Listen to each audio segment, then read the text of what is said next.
Audrey Paquette croit encore rêver. Son conjoint et elle sont devenus propriétaires d'un duplex dans Rosemont-la-Petite-Patrie après une dizaine d'offres d'achat, toutes refusées. À chaque fois qu'on fait une offre d'achat, on y croit. Il faut se voir habiter là. C'est des gros montants à investir. Puis à chaque fois, c'est une grosse déception. Mais il fallait trouver.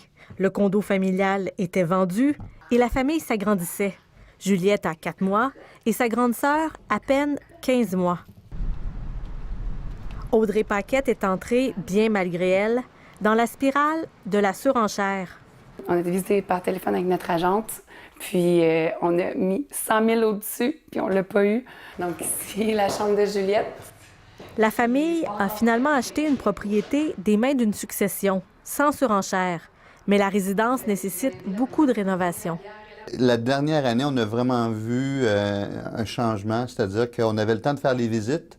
Maintenant, c'est rendu qu'on fait des promesses d'achat sans faire les visites. Le marché immobilier montréalais est en surchauffe, selon ce courtier immobilier.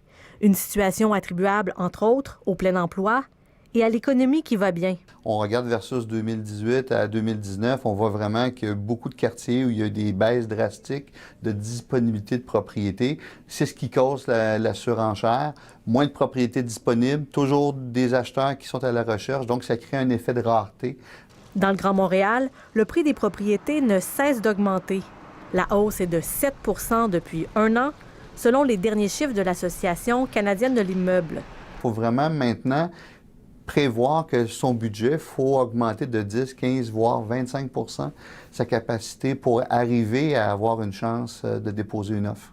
La surenchère atteint même le marché immobilier de la Rive-Sud, selon cette courtière. De plus en plus, les gens veulent sortir de Montréal. Le prix des propriétés est plus intéressant et il y a quand même du transport en commun. Après près d'1 an de stress et d'incertitude, Audrey Paquette a bien hâte d'emménager avec sa petite famille au rez-de-chaussée.